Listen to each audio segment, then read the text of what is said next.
Hey folks, Roland Martin here, broadcasting live from Georgia Southern University, here of course in Savannah, Georgia. Coming up on Roland Martin Unfiltered for this day, Wednesday, January 30th, 2019. More details in the attack on Empire actor Jussie Smollett. We'll have the latest on that particular case. Also, Atlanta police chase a suspected robber, cornered him in a closet, shot him to death. The NAACP, they have lots of questions as to what took place. The head of the Atlanta NAACP will join us right here on the show.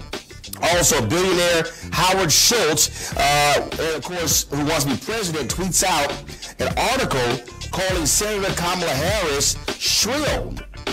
Really do? Also, Senator Elizabeth Warren, Pocahontas. What the hell is he trying to do?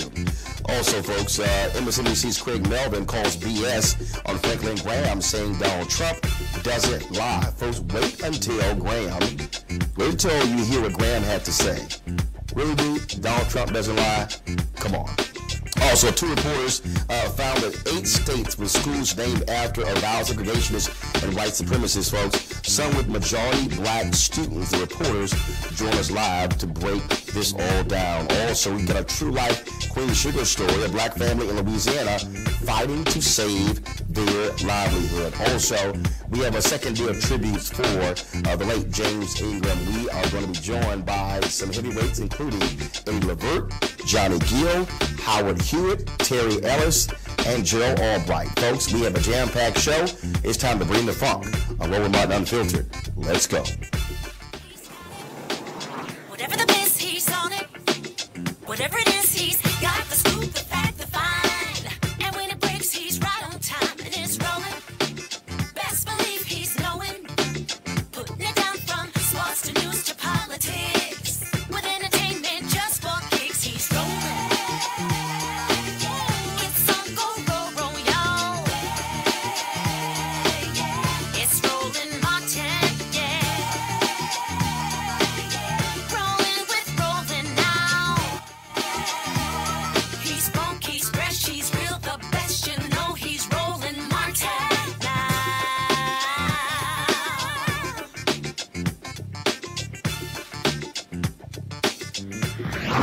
Martin. All right, folks, we're getting more details on the racist and homophobic attack against Empire actor Jussie Smollett. The Hollywood Reporter, of course, they reported that Smollett told them that his attackers made "Make America Great Again" comments. And so Chicago police confirm that particular report from the Hollywood Reporter. Also, we know that the chemical poured on Jussie Smollett was bleach. Now, Chicago police say they have looked at hundreds of hours of surveillance tape and have yet to find any video of the attack. Now, they're still looking, and of course, we're talking about Chicago Police Department, after all, in their history. But again, they say they have not been able to find any evidence, any video showing Jussie Smollett being attacked by these two men. Now, later today, Congressman Bobby Rush demanded that the FBI director, Christopher Wray, start a hate crime investigation. This is what Rush said. He called for the hate crime investigation in this attack on Jussie Smollett. He sent a letter, and in the letter he said Smollett, who is black and openly gay, was assaulted in Chicago early Tuesday in what police have called a possible racially charged assault and battery. Quote, "This is a hate crime, plain and simple, and I will not stand by while evil acts are inflicted on any citizen, especially not in my hometown." Meanwhile, expressions of support keep coming in for Jussie Smollett. Here's Empire's Terrence Howard today at Good Morning America. Jaws dropped to the ground. And then when we learned that there had been letters that had been sent to Fox as threats about the potential of something like this, then we became much more frightened. I heard he's getting better. You know, he's angry, but I know Jussie. You know, Jussie's anger will dissipate, and he will forgive these people for what they did. But he won't, and we cannot forget their actions. They have to be forgiven because it was done out of ignorance. Here's what Congresswoman Maxine Waters told the Griot. I know Jussie, I love him. He's a family is a friend of mine. I know his sisters, I met his mom, and I called already to Jazz, one of the sisters, to talk to her about what's happening, what's going on. So she said he's okay, he's out of the hospital. And, you know, we didn't talk about it much more than that, but I was on my way to Chicago to see about him. You know what I'm saying? I love him. He's a fantastic human being. He's so giving. He shows up at all the community events. You know, he does a lot working with the community, but he comes from that kind of family. And so I'm pleased that he's doing okay. Also, folks, Jussie Smollett also did a rendition of the song Strange Fruit, of course, originally done by Billie Holiday, to highlight what was happening to African Americans who were being lynched. Remember, as a part of this, he told police that a rope was placed around his neck. Here is Jussie Smollett singing Strange Fruit. Southern trees bear a strange fruit, blood on the leaves and blood at the root.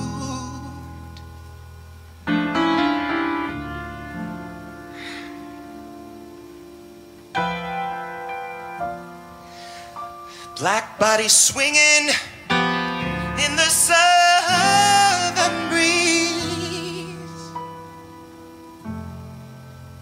strange fruit hanging from the poplar trees. All right, folks, I want to bring in my panel now. Cleo Monago, of course, social political analyst and activist. Also, Dr. Julian Malveaux, economist and president emerita of Bennett College. And Malik Abdul, Republican communications consultant. Cleo, I want to start with you. There are a lot of folks who are already starting to say, oh, this could be fake. This could not be real.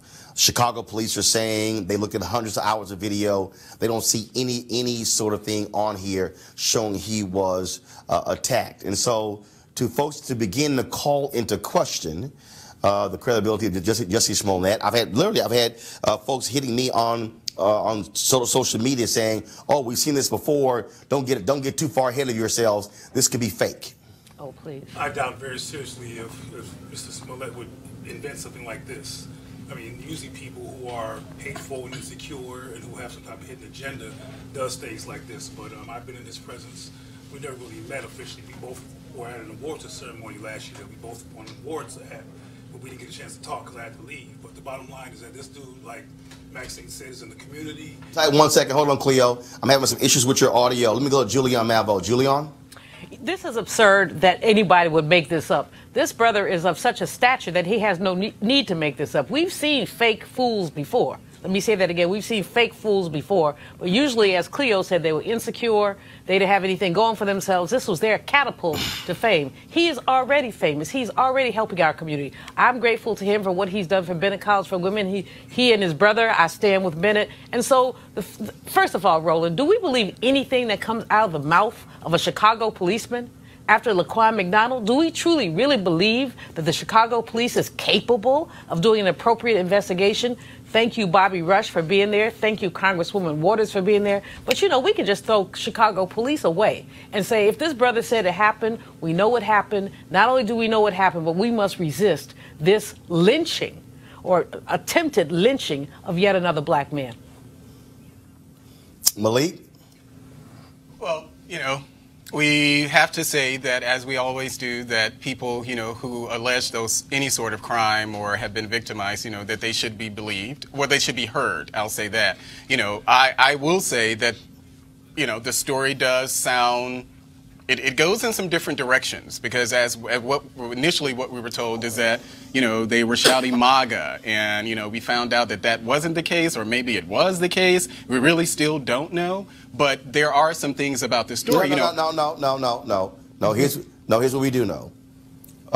Chicago police do confirm that Jussie Smollett told them that was shouted to him. Go ahead. Yeah, well, there was some debate about whether or not that was true. So, they said that they were shouted at him. It's fine, but I think we do have to be careful, at least in this sense, because it does sound a bit suspect. In the sense that how does it sound suspect? Well, it sounds suspect because we have a guy. He was attacked. They don't have any footage of the attack. I think. Have any footage of Laquan? Well, I'm sure they do. But they had no footage of Emmett Till. What we're assuming here, what we're assuming here is that the Chicago police, they're actually, I guess, doing white people in Chicago a favor, particularly white Donald Trump supporters in Chicago, and that does seem a bit off. I don't know if that's true. Whether or not he actually, then when they got to his house, he was sitting in the house, and as they described it, instead of a noose, it was a thin rope that was still around his neck. That's a noose. A thin rope as opposed to a noose. That's fine. Here, but the fact is, folks. 1 second. 1 second. 1 second. I'm reading from the Associated Press story. Detectives have reviewed surveillance footage of Empire actor Jussie Smollett walking to his downtown Chicago apartment after an early morning visit to a Subway restaurant. But none of the video they've watched so far showed him being attacked. Investigators, quote, for the most part, can confirm the route Smollett took early Tuesday when he says he was attacked by two masked men along a street in the Streeterville neighborhood. However, there are gaps, and none of the footage police have reviewed shows an attack, he said, noting that the review is ongoing. Cleo. Well, now that you can hear me and Malik has spoken, I'm provoked to say that I really don't believe that Mr. Smollett would create a story. He has no need. He already has a profile, as Dr. Malvo said. He's not one of these insecure basket cases who's desperate for attention. You can't get any more attention than he has from a legitimate context by being part of a well-watched show. And why would somebody pour bleach on themselves and create a fake narrative like this? As I mentioned before, I have witnessed this dude, and he is a part of our community. He is involved in the community, as Maxine Waters said. He and I both shared the stage to get an award last year, and we didn't get a chance to talk much, but I was able to be around his vibe, and I know the kind of work he's done in our community, and I doubt very seriously but somebody like him with his character and his job would make up something like this. And also, as you said, Chicago cannot be trusted. There's no footage. Well, if you would have went by what they said around Laquan McDonald's murder, they had no footage, but they really did have footage. So who knows what they have? But whether they have footage or not, often the footage trail is not complete. There's always gaps in footage, and apparently they haven't found it yet.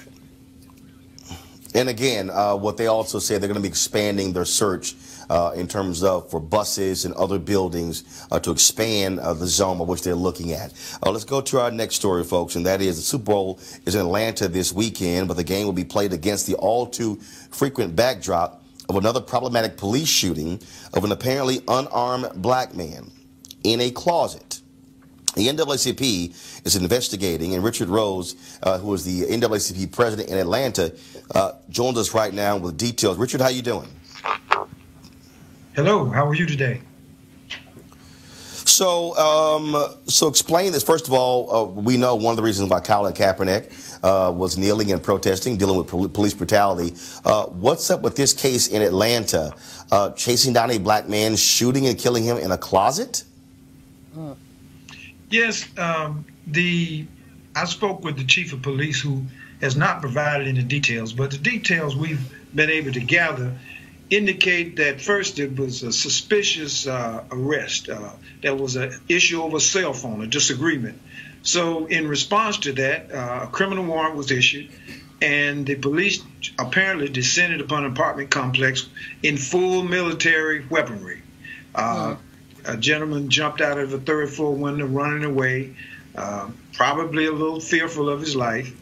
They cornered him in a closet of a neighbor's house, and according to witnesses, he came out hands up but was shot in the face by a police officer of Asian descent who reported has had some other issues of violence against black and brown suspects and the community.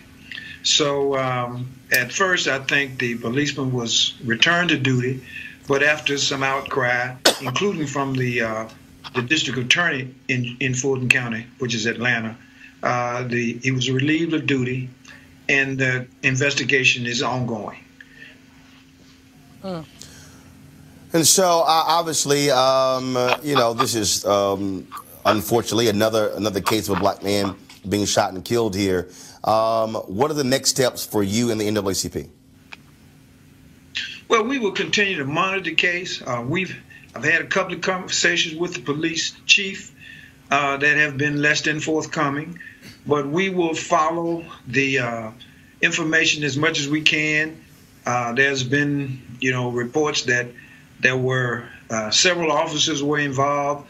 This particular officer was the only one to discharge a firearm. The other officers had tasers, but this officer used a deadly force that resulted in the loss of life of a 21-year-old black man. Even disagreement over cell phones should not be a death penalty. All right, Richard Rose, Atlanta NAACP. We certainly appreciate it. Thank you so very much for joining us. You were quite welcome. Always glad to be here. All right, thanks a lot. All right, folks, I've always said continuously that white evangelicals continue to give Donald Trump the kind of passes that are absolutely astounding. Well, Reverend Franklin Graham continues to be an embarrassment for the entire Graham family.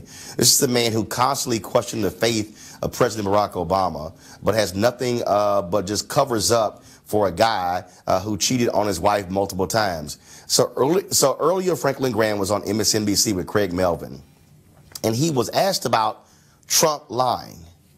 Listen to this. You wrote an op-ed for Fox News recently. I read that op-ed, and you wrote in part that truth is 100% right. The Washington Post, as you probably know, the Washington Post fact checker, their analysis reports that the President of the United States has made 8,158 false or misleading claims in his first 2 years. How do you reconcile that? Well, I don't know how to reconcile that because, I don't know. You have a fact checker for the president, but I don't know if you have a fact checker for the media at the same time. Pastor Graham, Pastor Graham, you and I both know that this president has said things over and over that aren't true. No, I don't know that. Malik, this is a perfect example of Franklin Graham being a joke. I would not follow Reverend Franklin Graham into a bathroom at an airport if he pointed the way. If you can't even own up to the constant lying by Donald Trump, go sit the hell down. Well, throwing out the 8,000 lies, and things like that. People generally will kind of tune that out, but I think, from my perspective, when I hear people talk about the lies or whatever, or even as you started the segment asking about this notion about white evangelicals supporting Donald Trump, I don't think white evangelicals are any different from black evangelicals when it comes to supporting a politician. Yes, they are. No, yes, they are. I don't think so. Roland, he's stuttering no, again. Yes, they are. Here's the problem. Really? So the black evangelicals were really against Bill Clinton? Black evangelical. No, hold up. Hold up. Black evangelicals. I won't say that because I know white evangelicals who actually holds Donald Trump accountable. And he has his own truth. That there are white evangelicals out there who will not. Of course they're out there. But that's not. I don't think that constitutes all of white evangelicals. Let's look at how far our country has gone, Roland. If you remember 1976, of course some of y'all weren't here, but whatever. Jimmy Carter said he lusted in his heart. Lusted in his heart. In Playboy magazine, an interview, and this blew up. What was he? What kind of sinner was he? Now you've got somebody who not only lusts in their heart, but lusts with their hands. I call him GG, either orange orangutan or the genital grabber. Oh my gosh. One of the two. But you sit here, you stuttering just like Franklin Graham. Stuttering. And the fact of the matter is, we know that this man is not only a liar, but a proven liar. And there are some people who are so-called evangelicals who say they love the Lord, but they don't love the truth. Well, I don't think evangelical Christians or whatever you want to call it. Cleo, this is what bothers me the most when I got to deal with Franklin Graham. He won't even own up to just what is undeniable. This is very simple. White evangelicals, all they care about Trump, he is delivering us a conservative Supreme Court. That's all they care about. Well, Roland, you have featured the voices of a few of these insane, schizophrenic white supremacists on your show, and this is just another one. They are resistance to anything that's rational because they want power, and they don't care about 8,149 lies. Those lies are on their behalf. So from their perspective, they're constructive lies, which means they're not lies. They're important things that you do to deflect power from going elsewhere. So he's just another person who has no relationship to reality except for the reality of them wanting to keep power. So they're going to keep on praising Trump, and this is just a redundant thing that they do. And they always stutter because they have to work past getting beyond the facts so they can come out articulating that Trump is all right. So it's just another one of the guys that you've been talking about. Malik, final comment. Again, this is where I cannot even deal with Franklin Graham.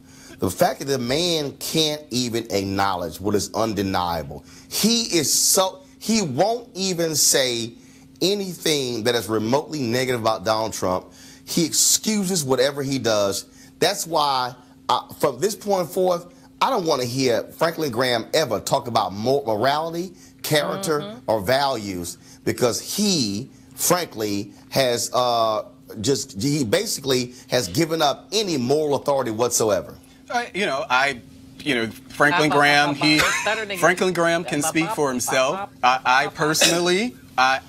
personally am someone who can criticize Donald Trump. I get why Franklin Graham feels like he's in a position where he can't, but I want to reiterate that I don't think that this is a white thing. I don't think this is a race thing at all. It's not even really a people thing. It's kind of like that's what Christians do too. So it's not as it's a thing that Christians do. They defend each other. They defend each other at all costs. And again, I go back to what we're talking about with the black pastors. Well, black evangelicals, I'm sorry, not black pastors. Do not defend each other at all costs. But yes, they do. This is very simple. I said, one second. I said there was going to be the final comment there. Bottom line is, we can't say white conservative evangelicals because they are the ones who are largely supporting Donald Trump, and they will give him all kinds of runway to lie and make stuff up because all they care about is a conservative federal bench. That's all they care about. You have it. Gotta go to a break. We'll be back on Roland Martin Unfiltered.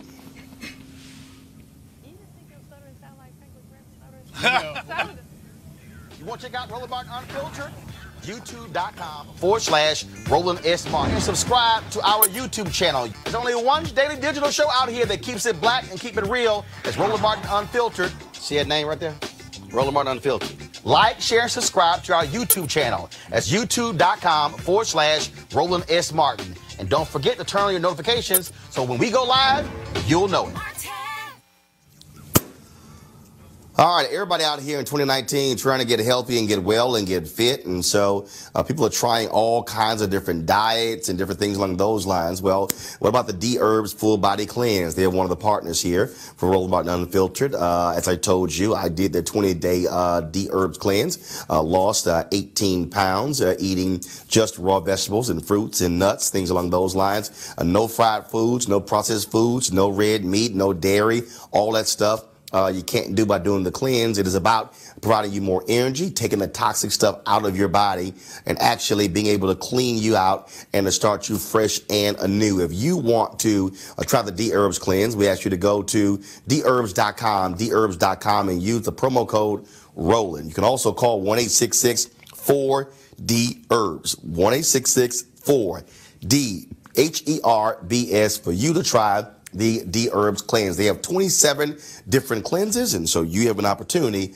to be able to try that cleanse as well. And so we certainly hope you do so, and we thank you for supporting D-Herbs, being a partner of Roland Martin Unfiltered. All right, folks, imagine if a black child went to a school named after a man who called America a white man's country and was prepared to make sacrifices to preserve and ensure white supremacy. Well, that's the case when it comes to many schools named after these white supremacists. The folks at Education Week, two reporters, focused on 8 states where this is happening. Andrew, UJ Fusha, and Corey Mitchell, they join us right now. Hey, folks, how you doing? Thank you for having me, Roland. I appreciate it. Okay, so tell us about Russell Elementary School in Warner Robins, Georgia. So this is a project we did where we looked for schools named for Southern politicians who signed what's called the Southern Manifesto in 1956. This document basically said that the Brown v. Board of Education decision about segregated schools was illegitimate, and they encouraged Southern states to resist the ruling by any lawful means. So this was a project we did that built on something we did last year where we looked at schools named after Confederate leaders. We found 22 schools across, as you said, 8 states named for politicians who signed that document in 1956. Probably the most famous was Strom Thurmond in South Carolina, who served in the Senate for close to 5 decades, along with Richard Russell, for whom Russell Elementary School is named, and others as well. And look, I mean, these are absolute supremacists. These are people who are racist or bigoted. And to have our kids having to go to school with these folks, let's keep in mind, it was after the Brown versus Board of Education decision when many of these schools were named after these Confederate generals and these white supremacists. Yeah, that's right. And I think that people have pointed out to me in the course of working on this story that, look, it's maybe inappropriate for black children, but also for white children, for any child, to be attending schools named after people who held those views and who held a lot of power. I think some people feel that way, and you know, it's also possible that a lot of the children who go to these schools don't know who these men are. It's just a name on a building to them. So, you know, it's hard to tell on a community by community basis how well these men are known and what kind of controversy it might cause in the community if this person's record became better known. So let's pull up this graphic here, folks. Here's a list of the schools with the highest concentration of African-American students that are named after politicians who signed the Southern Manifesto opposing school integration. You got McClellan Magnan High School, named for John L. McClellan, a U.S. Senator from Arkansas. 89% African-American. Wilbur D. Mills High School, named for Wilbur D. Mills, a congressman from Arkansas. 63% African-American. Strom Thurmond, as you said, that school in Johnson, South Carolina, 50% African-American. You also have Fulbright Elementary School, named for J.W. Fulbright, a U.S. Senator from Arkansas, 45% African-American. William Comer Middle School, named for a representative from Mississippi. Pascagoula, Mississippi, 44% African-American. And as we said, Russell Elementary School. And we can go all around the country and see examples of this. Andrew, last question. Is there a movement afoot to change the name of these schools?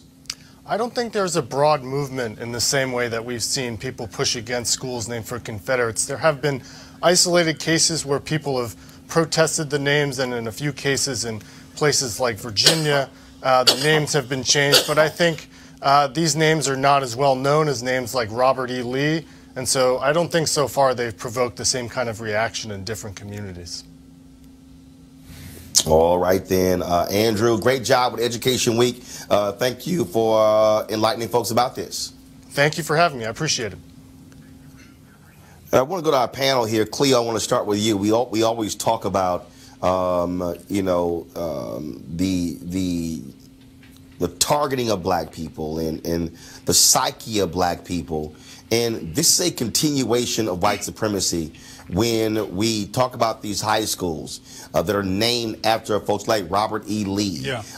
And for the folks who keep saying, oh, don't change them, that's our history. No, these were people who literally did not want black people going to school, who did not want us to actually get ahead in our society. To me, naming a school after somebody is an honor. These are absolutely racist individuals. In fact, the Russell Building in Washington, D.C., where members of Congress's offices are, is named after that same Richard Russell. And there's also honors like the Rhodes Scholar. You ever heard of Cecil Rhodes, who was a racist white supremacist? And Rhodes Scholars are considered highly developed academics. So the trauma of white supremacy and its normalization in the midst of our lives is a norm, and it does have a disorienting impact on the self-concept of black people. And it implies that being a white person who's a racist is fine and being black is not fine. So I'm glad that people are attending to this, and I hope there's some progress made in terms of changing those names, particularly in black schools, because obviously there's these racist names in white schools as well, and J. Edgar Hoover's name is everywhere. Remember him? He made it hard for Malcolm, Martin, Medgar Evers, and Marcus Garvey. Yeah.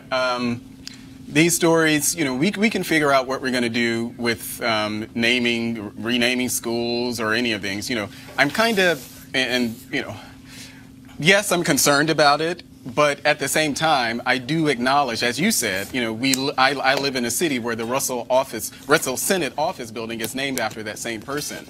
Across the river here, we have the Thomas Jefferson Memorial, who, as people like to romanticize, talk about the fact that he had a mistress named Sally Hemings. Yeah, right. No, wait, hold up. What we not gonna do is use words like that. No, he had a slave who he slept with. Yeah. Who had no choice. That's somebody who he raped. How does an enslaved woman say no? I don't feel like it tonight. One second. Everybody, 1 second. We're going to use proper language here. I'm not going to call somebody who was a slave a mistress. I agree. Thank you, she Roland. had no choice but to sleep with him because she was property. Yeah. Now go ahead and finish your comment. And that's why I said that people like to romanticize as she was his mistress. And we know that she was not his mistress. She was a slave. She didn't have a choice in any of that. But my whole point in saying this is that whether we're talking about Robert Byrd, who was the ex-Cyclops of the KKK, a longtime Democrat, you know, these things exist. You know, we have to figure out how to handle them in today's climate. But, you know, Robert Byrd was a member of the KKK, and there are plenty of things in West Virginia named after him. Should we handle it? Sure. We can handle it in whatever way we choose, but I think we should acknowledge that these things exist pretty much across the board. Malik, this is not partisan at all. We have been in this country for 400 years, and our entire existence here has been repudiated every time we turn around. So naming these schools after these segregationists, having these streets, congressional buildings, all this named after segregationists, continuing to fly that Confederate flag is all about repudiating the African presence. So for you to sit up here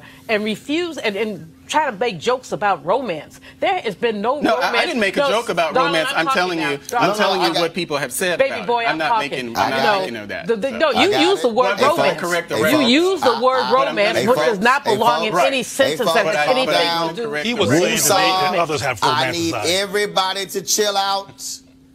Thank you very much. I'm still rolling, but let's be clear about the enslavement of African American women. Julian, yes, I'm real clear. It's my show. Yes, everybody calm down. I'm calm. Got it. I got to go to the next story. Great news coming out of Bennett College as we approach Friday's deadline for them to raise $5 million. Alpha Kappa Alpha Sorority Incorporated has pledged $100,000 to Bennett College. In addition, the AKs have established the AKA HBCU Endowment Fund with the goal of investing in the future of our young people and the sustainability of our treasured historically black colleges and universities. And the AKs have pledged to donate a total of $10 million towards the endowment within the next 4 years. Also, Wells Fargo, they have pledged $50,000 to Bennett as well. If you want to donate to Bennett College, again, they got to raise $5 million by February 1st regarding the accreditation. Text the word BELLS, BELLES, to 444-999 and follow the instructions. If you use the Cash App donation, you can do $Stand with Bennett. Or you can go online to www.bennett.edu/donate. And so, again, we want you to certainly support Bennett College there. And, of course, Julian, you were president emerita of Bennett College. And so this is critically important. We have the president on. And so, go ahead. No, thank you, Roland. I'm very grateful for your support. Your support has gone back, as I mentioned online some time ago, to when I first became president, and you helped me raise about $30,000 in a day or so when we're looking at some students who had some shortfalls in terms of scholarships. So you have been a yeoman, really, in supporting HBCUs, and we're very grateful to you. I also, I like to fight with my AKA sisters, but I got to give them a shout out on this one. Again, we're just really very grateful. Appreciate the fact that Tennessee State University president, also AKA president, has really been in the fight on this. Again, Roland, I can't say thank you enough. Roland, I want them to say something real quick about So again, this. everybody who's watching, we want you guys to participate. We created hashtag HBCU Giving Day to encourage people to support your HBCUs. Bennett, in this case, again, impacting black women, educating them, and so we want you to be a part of that. So please go to that. Folks, yesterday was sad news for so many of us when we learned that James Ingram died at the age of 66. He'd been battling brain cancer. We paid tribute to him yesterday, talking to Jeffrey Osborne and talking to others about his life. And so we wanted to continue doing so. And so we're joined right now, and just make sure I'm right first. We got Eddie Levert and Howard Hewitt. All right, so we got Eddie Levert and Howard Hewitt. First of all, I'm going to go to you, Howard, first. You grew up with James Ingram.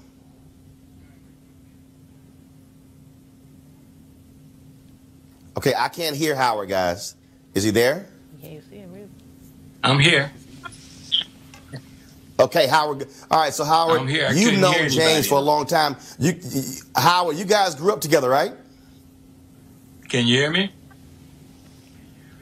I can hear you, Howard.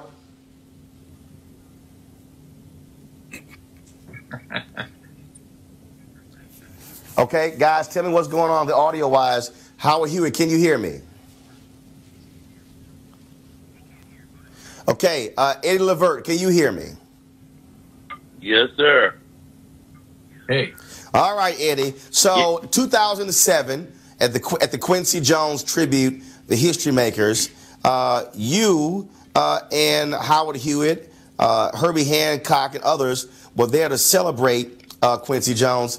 How far back do you go with James Ingram? Oh man, ever since we were in Canton, Ohio. Ever since I was in high school, he was right down the road in a place called Akron, Ohio, and him and Howard, and we never really crossed paths until after he started making the really big records. And every time that I would run into James, he knew the Bible almost backwards and forward, man. He'd have you mesmerized by just knowing the verses and knowing who was whose son and who was whose daughter and who was who. He could tell you all of this, and he would have you mesmerized just talking to him about that. It was whenever I was with James, it was very spiritual.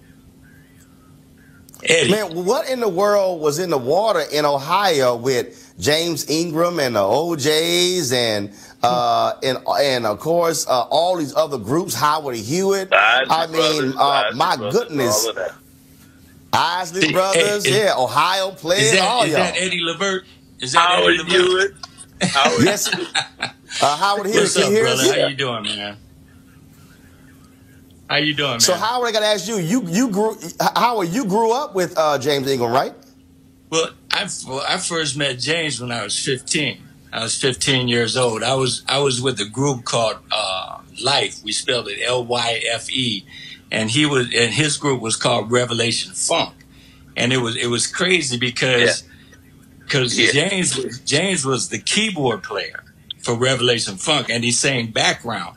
He didn't even consider himself a lead singer. Their lead singer was this cat named Bernard Lawson, who still to this day sings his butt off. So, I met him when I was 15, and just like Eddie said, I mean, it's like how James was back then. I was 15, so he had to be about 18, and how he was back then is exactly the way he was all throughout his life, man. That was, I mean, if you ever wanted to know a genuine type cat, that was the cat. You know, James was genuine, the same as he was all through his life.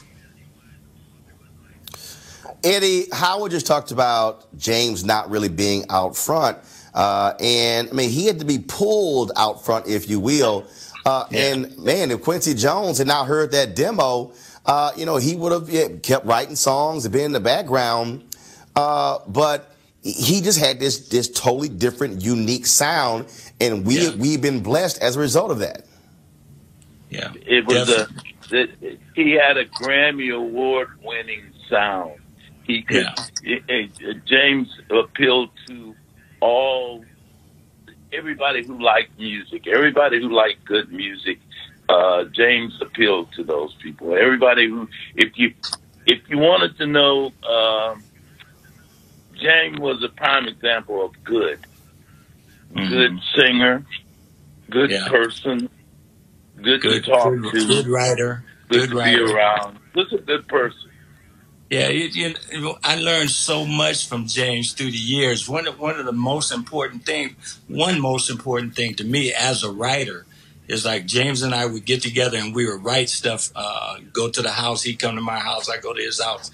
And one of the things that he tried to instill in me, and I grasped onto it pretty much, I say 85%, you know, is that whatever you start, whatever song you start, just make sure you finish it. Even if it's BS, just finish it. Then you can always go back and edit and do this and do that. But finish it right then. And that was a very, very poignant, very important, you know, situation that he showed me through the years. I mean, there's so many things as far as like, you know, James was one of my best friends and one of my longest friends. Well, we certainly wanted to give him a proper tribute. You know, I know mainstream media wouldn't have spent much time. We, of course, paid tribute to him yesterday with Jeffrey Osborne. And so we wanted to reach out to you guys. And so, Howard Hewitt, thank you so very much for having you here. Of course, always Eddie Levert. Glad to have you on when you're not butt dialing me. I knew you was going to bust me out, man. Howard, this is a true story. Howard, this is true. At least once every 3 months, Eddie Levert butt dials me. I don't know why. I don't know if he got a butt dial setting on his phone, but if he does, my number is programmed into it. I have big hands, and when I put my hands on the phone, it just seems like it goes to him, and you are the man of choice. Call Roland, and every time I see it, I said, now see, here, look at this. He thinks I really like him. So Roland, you know, the first time I met you, Roland, you were in a full court jester outfit. Well, you know, I'm going to be clean now. Let's be clear. Let's be clear. I will be clean. You know, you can call it that. Hold up, Eddie Levert, I got video of you in a lime green suit on stage. You shouldn't be talking about clothes right now. I gotta go. But remember, key word there now. Key word on green and yellow. You would never get me in a lime green off the stage. What is real? Lime green and yellow. If man. you ain't got this, if you don't have a swagger to wear it. Back in the day, man. That was the thing back even with James. Let me tell you something, Roland. Now, those suits right there, back in the day when we had no money, the guy, if we bought a lime green suit like that, and the guy had no money, and he wanted to go out, he'd wear the uniform. You wear the uniform. Am I lying, Howard? You ain't lying. You ain't lying. That's for real. Man, I designed an outfit one time. Once it was done, I didn't even know how to get into it myself because it was straps were going this way, straps going that way. You know, James came from the same thing. Revelation Funk. We used to see Revelation Funk and the Ohio players, a battle of the bands up against each other in the high school gymnasium. Yeah. Ohio was an amazing place to grow up and to do music. It was amazing, amazing place. Yeah. So, gentlemen, I appreciate you joining us for this tribute. You have to Well, I be doing appreciate both of you something joining us for this to get tribute out of it. to James Ingram. Yes. Oh, gotcha. Well, yeah, because it's too damn cold. That's why you had to get out of there. Y'all saying to get away from the cold. Hey, that was how are you, reason Eddie why Levert? I love appreciate it. Thanks a lot. Appreciate you. We have I'm to gonna say hit you now, later I on, appreciate Eddie. it. Thanks a I'm gonna lot. hit you later on, Eddie. Take care, man. All right, gentlemen, thanks a lot. I appreciate it. All right, folks, we about to bring up now, is it Gerald Albright? We got Gerald Albright, Johnny Gill, Terry Ellis. So y'all tell me who's next, or who we got next on the phone line. So again, y'all, we paid yesterday tribute to James Ingram, and so we want to do it again today because I just believe that the reason we have our platforms, we recognize our own and we give them some love and appreciation. And so I want to bring up, Jackie, who we got next? I know Gerald Albright is over here texting me saying, when y'all calling me? Johnny Gill is doing the same thing, hitting me up. So y'all tell me who's next, so I can know who's next. Let's see here. So I'm waiting on my next call here. Any memories from my panelists, Malik, Julian, or Cleo about James Ingram? I have a short story. There's a guy named Seth Riggs, who you may or may not have heard of, but he's the vocal coach for the Stars. He was the vocal coach for Al Jarreau, for Jeffrey Osborne, and for James Ingram, among others.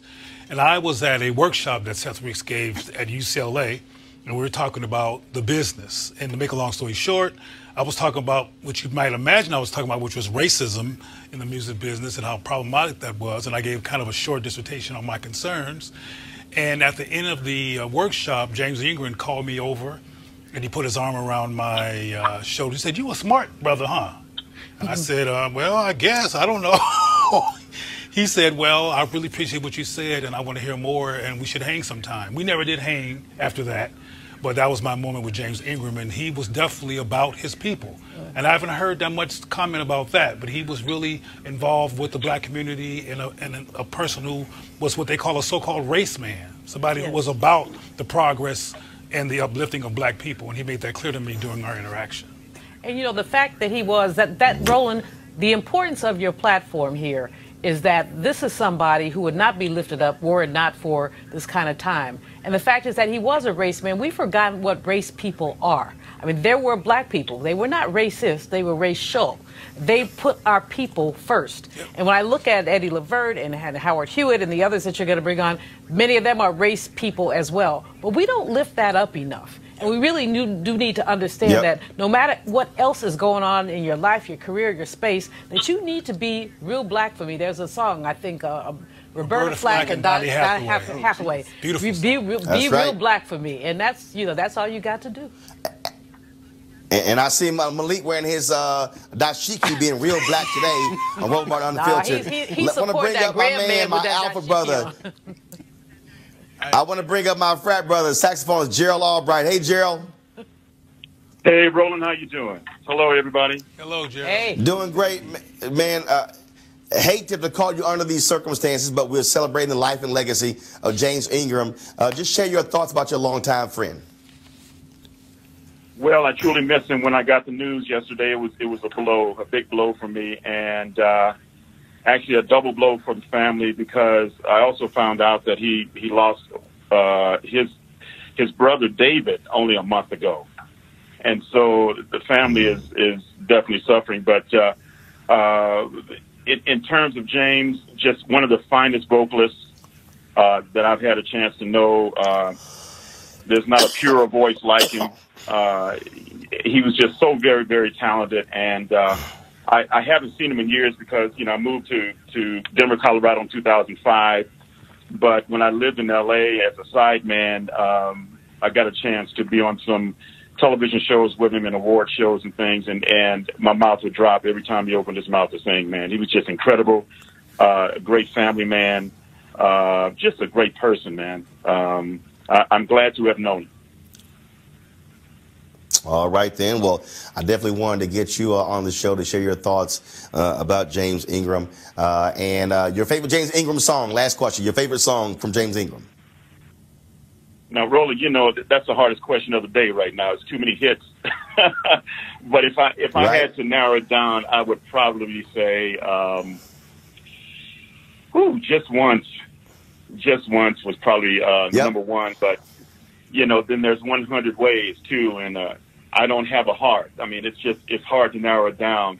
But what's real interesting is I was on social media yesterday, and I ran across some footage of Brian McKnight doing a tribute to him from his home, and he was just singing some of his hits, James Ingram's hits, and giving some thoughts about James. And it just really took me back to those memories of when I first heard those tunes, man. And like I said, just too many hits, and just a fine musician as well, great keyboardist.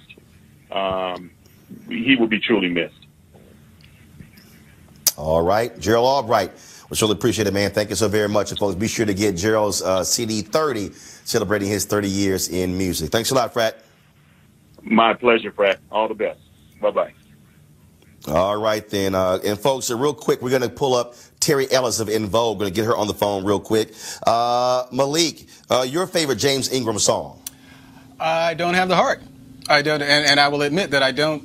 He's probably a bit, before my time a bit, and I know that my mom was a big fan of James Ingram, but I think man, probably... you know what? Hold on, stop. You know what? Can all these people stop with this stuff about before my time? Look, classic music, there is no such thing as before my time. So, for instance, I was 4 in 1972, but I definitely can jam the Philadelphia sound or the Motown sound. I listen to blues, all that sort of stuff. So all that before my time, man, that don't even exist. But Roland, music. you came from a period of real music. See, he's closer to the period of fake music. So he don't really know nothing about this real music. But speaking of James Ingram, I'm a funketeer, so I like Mississippi. Yeah, but they have fake music in Mississippi too. Yeah. And let me be nice to Malik. He has on a dashiki, bless his heart. But anyway, I like music. Speaking of James Ingram, I like. Hold on, one second. Okay. 1 second. Speaking of real music, I got to go with my girl from H-Town, Terry Ellis of En Vogue. Hey, Terry. Hey, I'm hearing this conversation. Hey, darling. Well, always good to have you. I don't have. Yeah, that was Malik. He know that. I'm in class. Come on now. So I don't have much time because I'm literally about to go give a speech at Georgia Southern University. But Terry, I just want to get your thoughts on the passing of James Ingram. Oh my gosh, I was devastated because I just growing up with him. Speaking of before my time, and I agree with you, Roland. Good music is not before your time. It's what inspired me to even want to be in the business and to sing. In 1983, I was doing How Do You Keep the Music Playing with Ricky LaFontaine at Prairie View A&M University. That was my first introduction to James Ingram, and I was so blown away by his just golden, silky, soulful voice. You haven't heard anything else like it since. And then in 1985, he sang at my best friend's wedding, Holly Robinson Peete. 100 Ways, I'll never forget it. When I tell you, all of us there almost lost our minds. It was incredible. And then in 2004, En Vogue had the opportunity to tour with him and Peebo Bryson and Marilyn McCoo for a Christmas tour. Wow.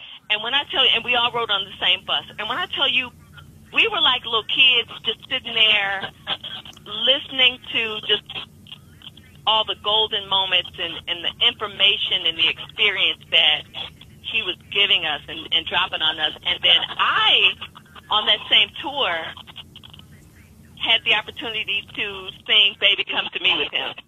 So, that was it for me. That was an absolute dream come true. And when I tell you, just being on stage, singing that song with him, I was almost speechless every night. every night. I learned so much from him. He's such a consummate professional, and just, again, the information and experience that he shared with us is priceless. Well, that's one of the reasons why we wanted to pay tribute to the great James Ingram, dead at the age of 66 due to brain cancer. Terry, it's always good chatting with you. Thank you so very much for sharing your memories with us. Yes. Thanks so much, Thanks love. for Thanks a having lot. me. All right. Thank you, Cleo, Julian, Malik. I appreciate y'all as well. I've got to go. The program has started here at Georgia Southern University. This is their MLK program, and so I'm about to share a few words with the students here. To all of you, thank you very much for watching us. Be sure to support RolandMartinUnfiltered.com. Go there. Please join our Bring the Funk fan club. Every dollar you give makes this show possible. And again, without this show, you wouldn't have the people out there paying tribute to James Ingram. He would just be in a sort of passing thought. No, but on shows like this, we give our legends their due, and that's why we exist, and we want you to keep making that possible. So please join the Bring the Funk fan club by going to RolandMartinUnfiltered.com. Y'all, I got to go. I got to go speak to the students here. Y'all have a great day. I'll see you tomorrow. Actually, I'm in William and Mary College tomorrow, Williamsburg, Virginia. So doing a show from there tomorrow because I speak tomorrow night as well. Gotta go. Holla.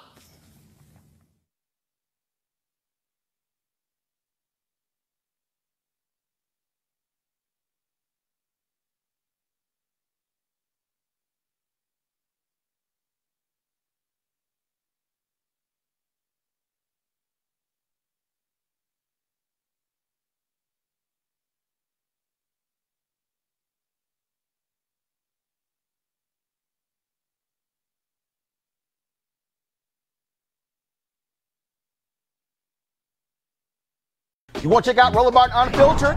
YouTube.com/Roland S. Martin. And subscribe to our YouTube channel. There's only one daily digital show out here that keeps it black and keep it real. It's Roland Martin Unfiltered. See that name right there?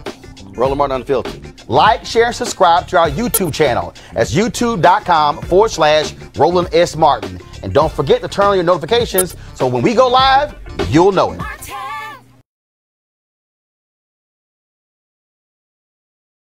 You want to support Roland Martin Unfiltered?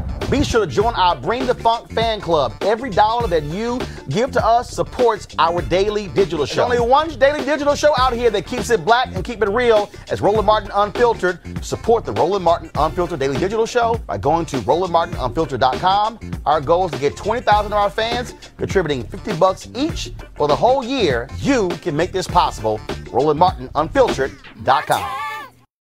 Hey fam, want to check out Roland Martin Unfiltered? The blackest show on all of digital, cable, and broadcast. Check out our audio podcast. There's only one daily digital show out here that keeps it black and keep it real. It's Roland Martin Unfiltered. Press play. Martin.